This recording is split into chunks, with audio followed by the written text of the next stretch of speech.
A towering bodyguard tore across the hotel lobby, face drained of color, shoving past the crowd laughing at the quiet single father near the maintenance counter. Minutes earlier, they had dismissed Caleb Miller as a poor man in the wrong building, pushed from the private elevator reserved for CEO Amelia Grant. But when Amelia collapsed behind the glass doors of the executive conference room, the entire security team froze. The only man the bodyguard begged for help was Caleb himself. He did not panic. He studied the small pin on her collar, then whispered a sentence that froze the room. Stay until the end, because what Caleb uncovers forces an entire corporation to bow before the man it once dismissed. Caleb Miller was a man in his mid-30s who fixed things for a living, moving between luxurious with a battered toolbox and a jacket that had long since lost its color. He rarely spoke unless spoken to, and he never dressed to impress anyone. Years earlier, he had worked at the Center of Emergency Safety Systems for a biotech company, designing the invisible layers that kept people alive when everything else failed. A professional betrayal had driven him out of that world, and he had chosen quiet maintenance work so he could raise his child without lawyers, headlines, or apologies.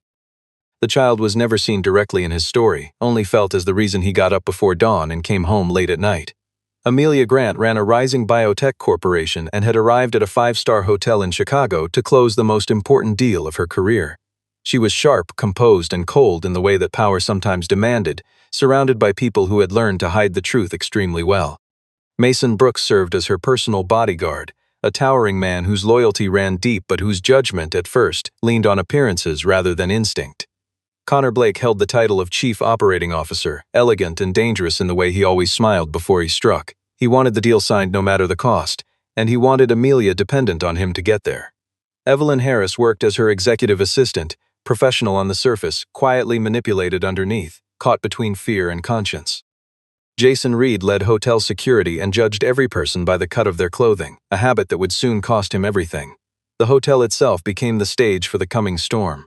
A grand lobby filling with investors and reporters, a glass conference room sealed for private negotiations, a hallway reserved for executives only, a security office lit by too many screens, and a technical control room where Caleb quietly worked, unnoticed by almost everyone in the building.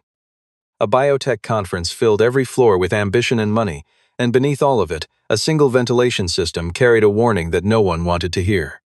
Nobody in that lobby imagined that the man they mocked near the maintenance counter had once built the very safety architecture meant to protect them all. Nobody imagined that before the day ended, the proudest two people in the building would need him more than he had ever needed them. The lobby of the hotel gleamed under crystal light, filled with executives, investors, and reporters preparing for the signing ceremony that would soon dominate the afternoon news. Waiters moved between marble columns carrying trays of champagne, while camera crews adjusted equipment near a stage bearing the corporate logo of Amelia's company. Caleb arrived carrying his old toolbox, his work jacket clean but faded from years of use. He had been called in that morning to inspect the ventilation and safety locks of the executive conference room, a routine task that had suddenly become urgent after an alert flagged from the system overnight. The front desk staff looked him over with quiet disdain, unable to imagine why someone dressed so plainly would need access to the highest floor of the building. Jason Reed, the head of hotel security, stepped in front of him and demanded identification in a tone dripping with condescension. Caleb calmly explained that he had been summoned because the conference room's alert system had been sending fault signals since early morning. Jason waved the concern away, insisting it was a minor glitch not worth disrupting an event worth millions of dollars to the hotel and its guests. Mason Brooks walked past with Amelia's private security detail, glancing once at Caleb without malice but without any real attention either. At this point, Mason still saw him as nothing more than an ordinary technician passing through, one face among hundreds working the event. A cluster of wealthy guests laughed when they overheard Caleb mention that he needed to inspect the CEO's private conference room.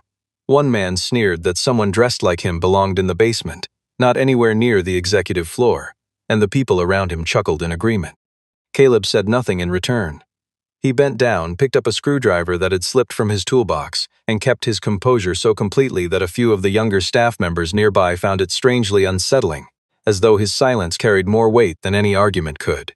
The narration revealed, quietly, that Caleb was a single father who had barely slept the night before because of a second job he had taken to cover an unexpected bill. Yet he never let his private struggles become an excuse for self-pity, and he never mentioned them to anyone in that lobby. Looking up at the ventilation grate running along the ceiling, Caleb noticed the rhythm of the air system was slightly off, a small irregularity buried beneath the noise of the crowd. It was a detail so minor that almost nobody else would have caught it, yet it planted the seed for everything that would soon unravel inside that building. He turned to Jason one final time and said quietly that the executive conference room was not safe in its current state. Jason laughed under his breath, dismissing the warning outright, and ordered 2 of his men to escort Caleb away from the restricted area before he could cause any further disruption to the event.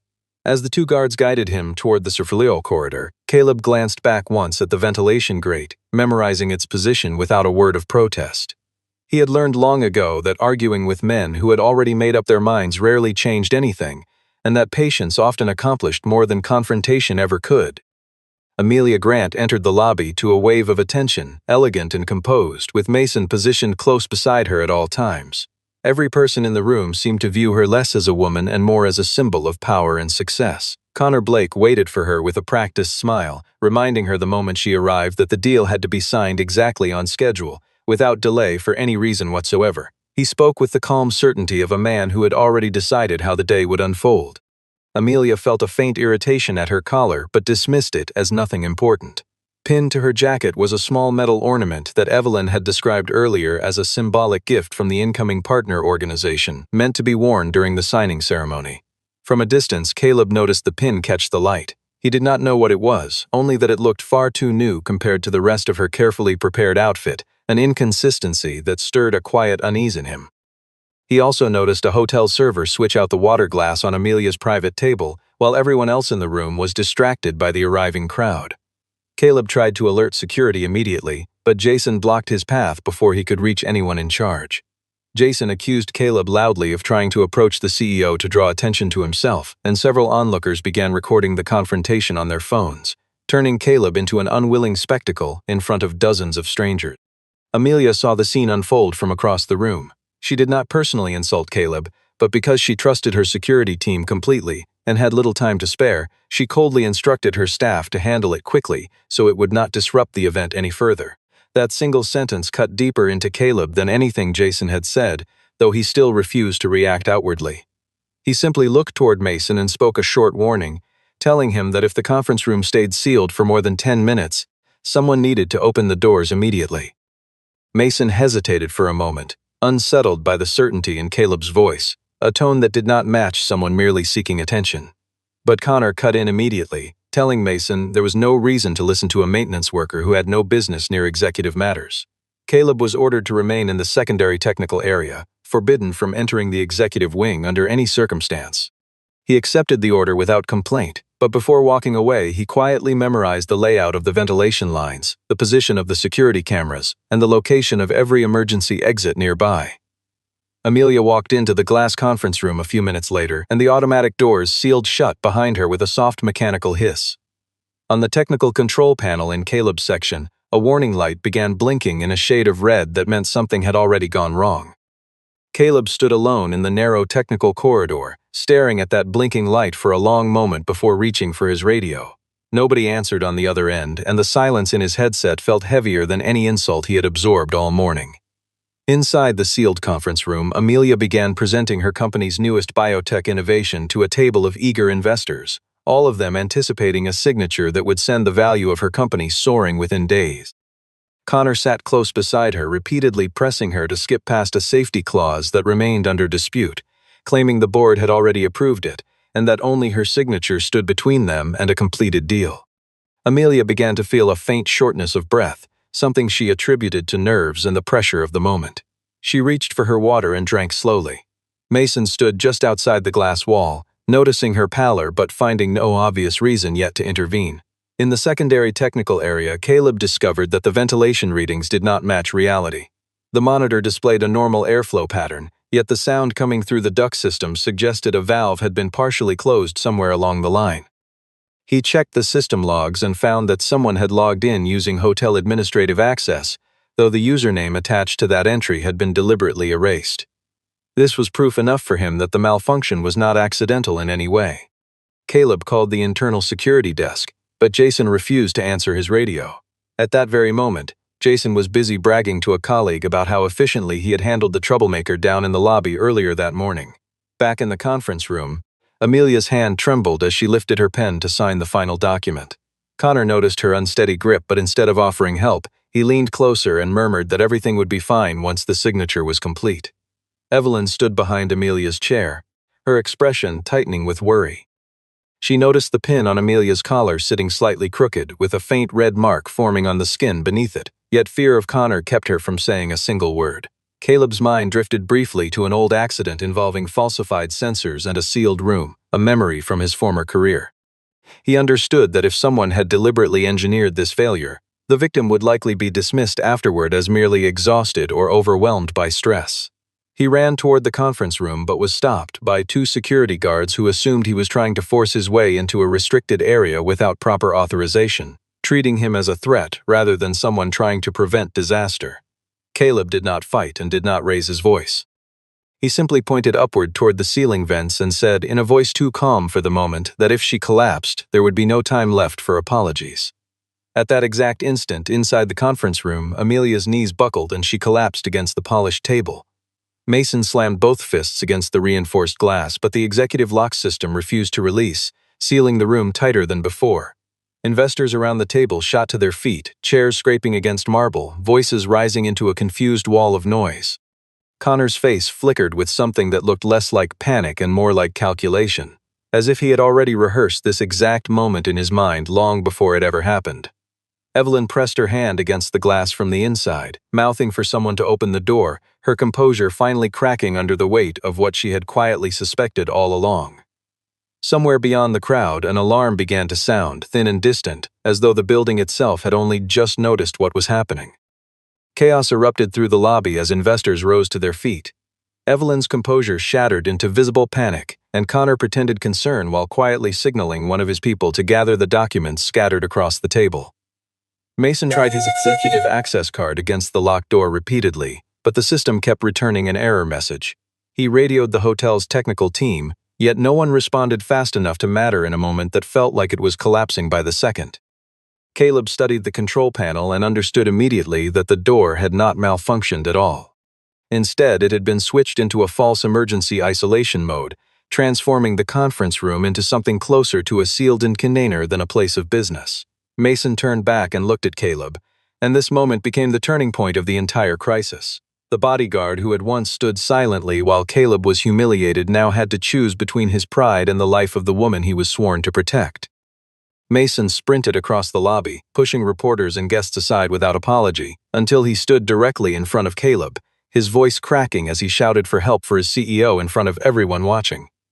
The crowd fell into stunned silence, unable to believe that the man being begged for help was the very same maintenance worker who had just been dragged away from the executive floor only minutes earlier. Jason tried to block Mason, insisting that Caleb had no authority to intervene in hotel matters of this magnitude. Mason shouted at Jason to step aside, openly defying hotel security for the first time in his career. Caleb did not gloat and did not waste time blaming anyone in that moment. He asked Mason 3 rapid questions instead, wanting to know what Amelia had been drinking, who had pinned the ornament to her collar, and whether anyone inside had been pressuring her to sign something against her will. Mason froze for a heartbeat, stunned that Caleb had asked about the exact details nobody else in the building had thought to question. Evelyn overheard the exchange from a distance, and the color drained completely from her face. Caleb rushed to the technical panel and used a manual override procedure to disable the false isolation lock. He did not need any administrative password at all, only a deep understanding of the original safety architecture built into the system years before. The conference room doors finally slid open, and cold air from the hallway rushed inside. Mason carried Amelia out toward a safer area, following Caleb's rapid instructions without hesitation or question. Connor attempted to push forward, insisting that Amelia be moved to a private executive suite reserved for leadership. Caleb immediately blocked the request, stating firmly that no one would take her anywhere without a working camera present. He looked at the small pin still fastened to Amelia's collar, carefully removed it using a clean cloth, and spoke loudly enough for everyone nearby to hear that this was no ordinary accident. The words landed like a stone dropped into still water, rippling through the crowd until even the reporters lowered their phones, sensing that whatever story they had come to cover had just transformed into something far larger than a signing ceremony gone wrong. Mason knelt beside Amelia, keeping her steady, while his eyes stayed fixed on Caleb with a mixture of gratitude and disbelief he could not yet put into words. Jason lingered near the edge of the crowd, unsure whether to defend his earlier decisions or quietly disappear before anyone thought to ask him direct questions about the hours leading up to the collapse. Caleb laid Amelia gently on her side in a ventilated section of the hallway, giving Mason a short, precise order to keep the gathering crowd at a distance. He did not perform like a hero seeking attention. Every movement he made was calm and exact. He asked that the perfume diffusers nearby be switched off, that a side door be opened for fresh air, and that people avoid crowding too closely around her. These instructions made it clear that Caleb understood exactly what he was doing without turning the scene into an overly detailed medical demonstration. A guest who happened to be a physician stepped forward to help. Caleb immediately stepped back and let the physician take over direct care, a gesture that revealed no trace of arrogance in him. His role now was to identify the cause and secure the surrounding scene, nothing more. Caleb handed the small pin to Mason, instructing him to hold it only with the cloth and to avoid letting anyone touch it with bare hands. The crowd around them slowly began to realize that this was no longer a simple health emergency. Evelyn burst into tears at the sight of the pin. She admitted quietly that Connor had instructed her to switch it onto Amelia's collar before the meeting, describing it at the time as nothing more than a symbolic gesture between partner organizations. Connor denied it instantly, calling Caleb a man inventing a story out of nowhere. He demanded that Jason arrest Caleb immediately for disrupting the event and causing widespread panic among the guests and investors present. Caleb did not argue with him. He simply asked that the hallway security cameras from the 10 minutes before Amelia entered the conference room be pulled up for everyone present to see clearly. Jason stammered that the cameras in that section had just been serviced and were unavailable. Caleb turned to the technical panel and entered an old emergency access sequence from memory, and the screen suddenly displayed a backed-up recording from the internal camera system. Everyone froze as the footage played. It showed one of Connor's men swapping the water glass, Evelyn pinning the ornament to Amelia's collar under quiet instruction, and Jason deliberately ignoring the moment Caleb had tried to report the earlier malfunction. But the greater shock had not yet arrived. On the screen, a name appeared beneath the original safety protocol that had once been built for this very hotel system, a name belonging to the man everyone had spent the morning mocking. The name read Caleb Miller.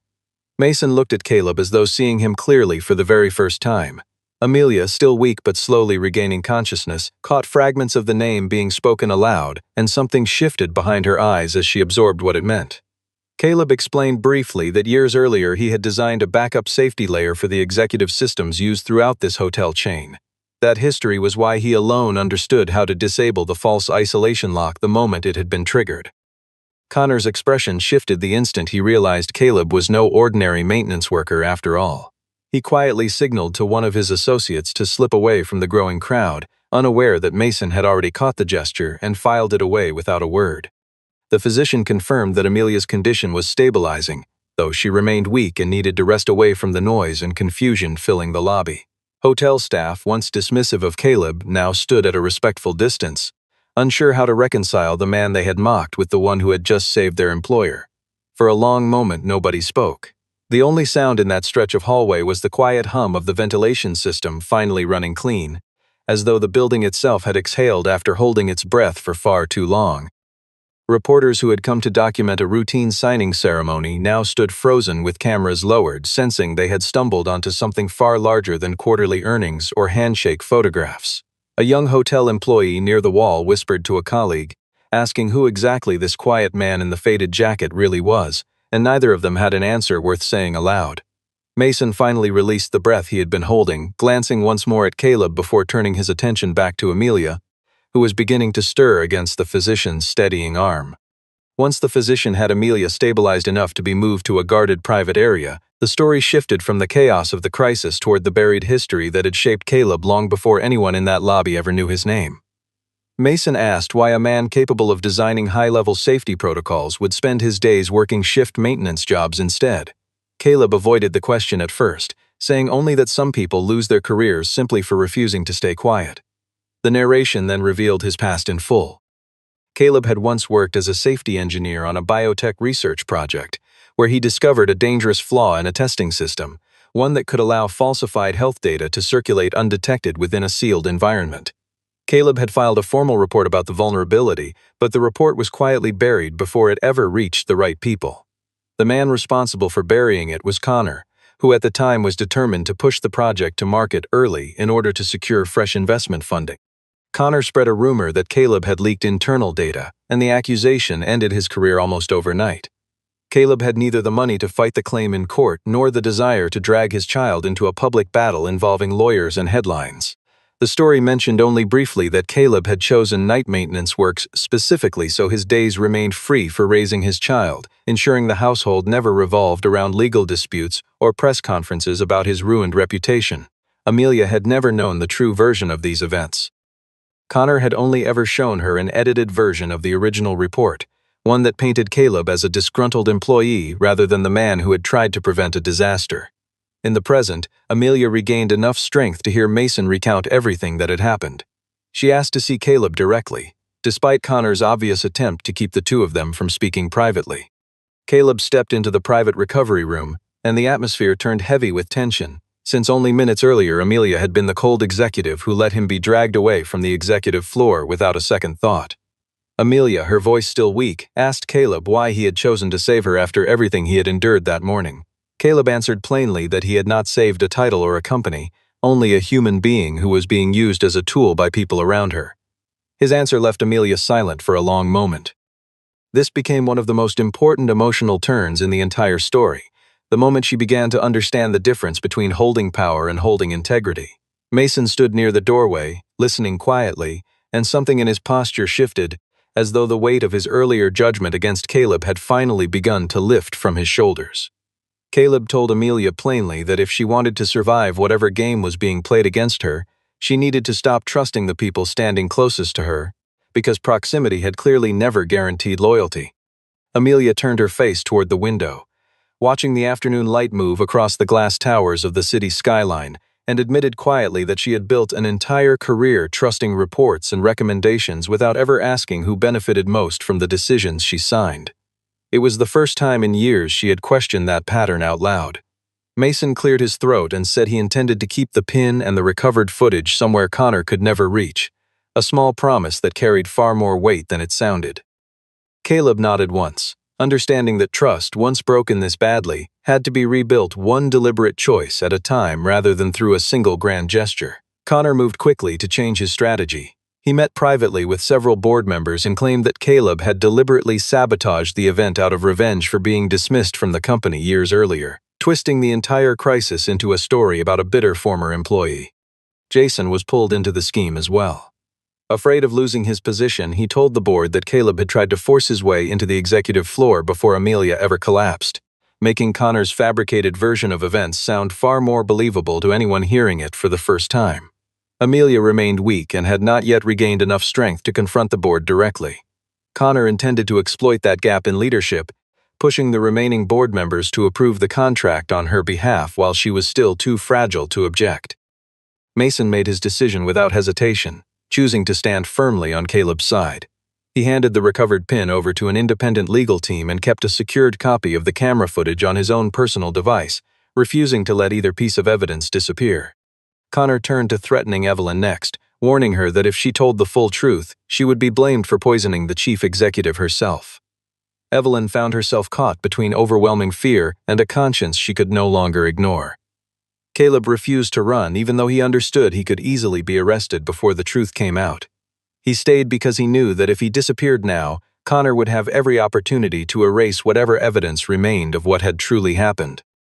A tense confrontation unfolded inside the hotel's security office, where Caleb requested access to the door lock records from earlier that day. Jason flatly refused to provide them, unwilling to let anyone confirm what his own negligence had allowed to happen.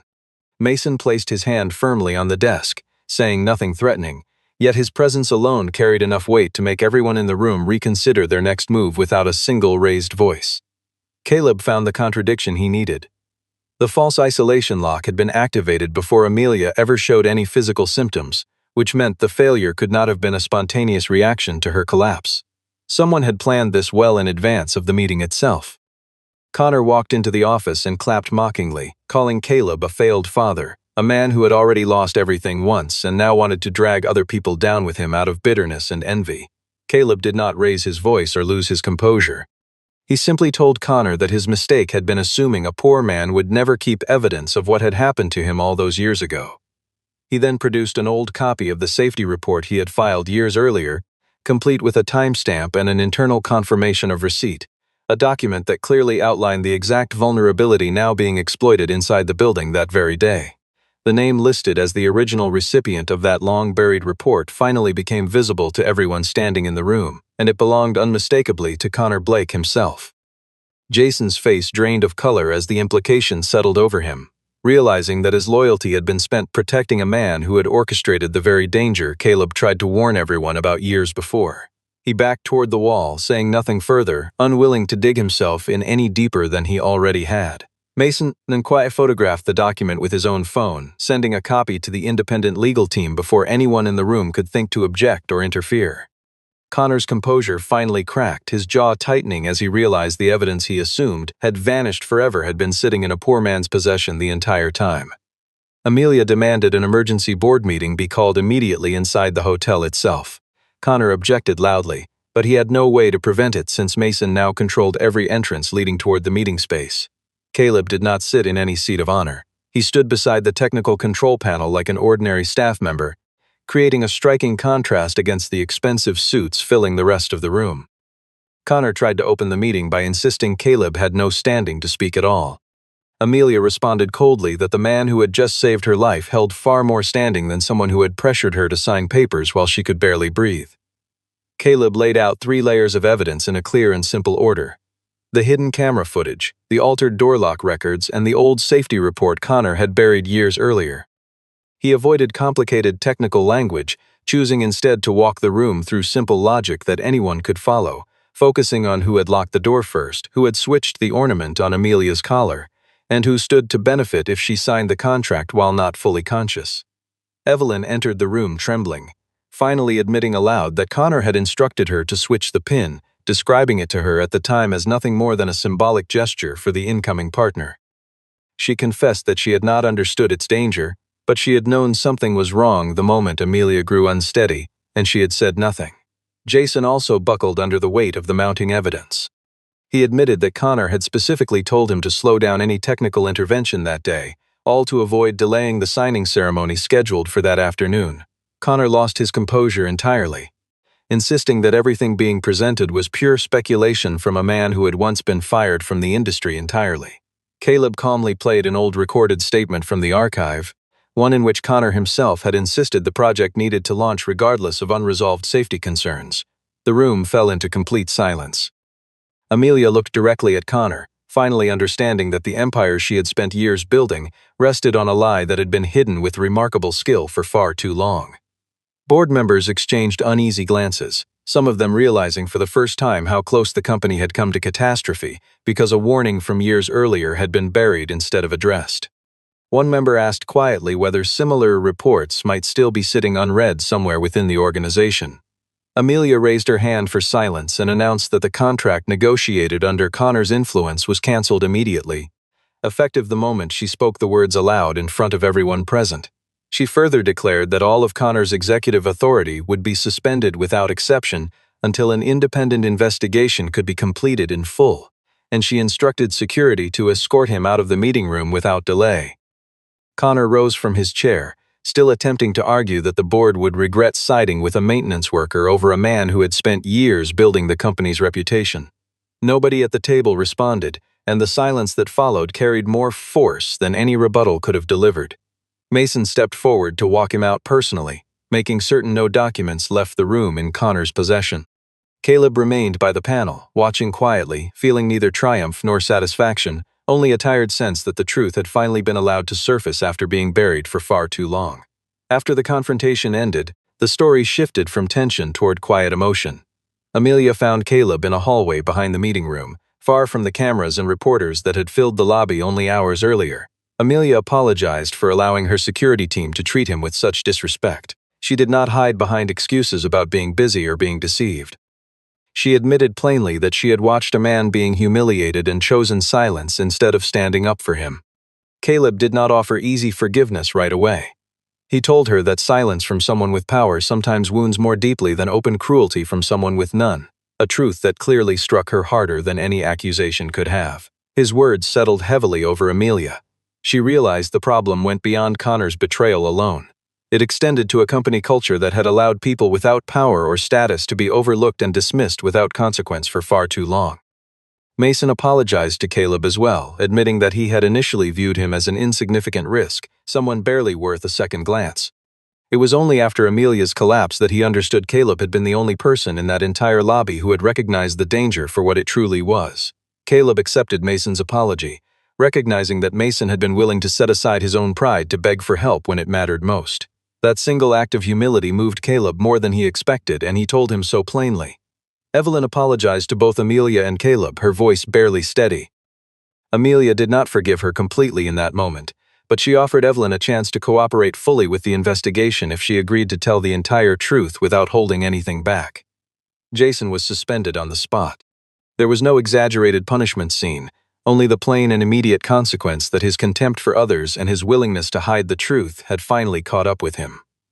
Amelia asked Caleb directly what he wanted in return for everything he had done that day, whether it was money, a position within the company, or a public restoration of his reputation. Caleb answered that he wanted the old report from years earlier corrected publicly, so that his child would never grow up hearing that his father had been dismissed from his profession for dishonesty he never actually committed. Amelia promised she would make it happen, not as a favor granted out of gratitude, but as a debt of truth that had been owed to him for far longer than either of them cared to admit. The hallway grew quiet around them, the noise of the lobby fading into the background, leaving only the sound of two people finally speaking to each other as equals for the very first time that day. Amelia glanced toward the window, watching the late afternoon sun slide across the glass towers outside, and admitted she had spent years mistaking obedience for loyalty, never once questioning why the people closest to her always agreed with everything she decided. Mason lingered a few steps away, giving them privacy, though his eyes kept drifting back toward Caleb with a quiet respect that had not existed in that same hallway only hours before. Amelia glanced down at the pin still resting in an evidence bag on a nearby table, and something in her posture changed, as though she were seeing the entire morning through a different lens now that the truth had finally surfaced. She admitted quietly that she had built her entire leadership style around trusting the polish of a person's title rather than the substance of their character, and that the cost of that habit had almost been her own life. Caleb told her that changing a company took longer than changing a single decision, and that real change would only be measured months from now in how she treated the next person who walked into her lobby wearing a faded jacket instead of a tailored suit.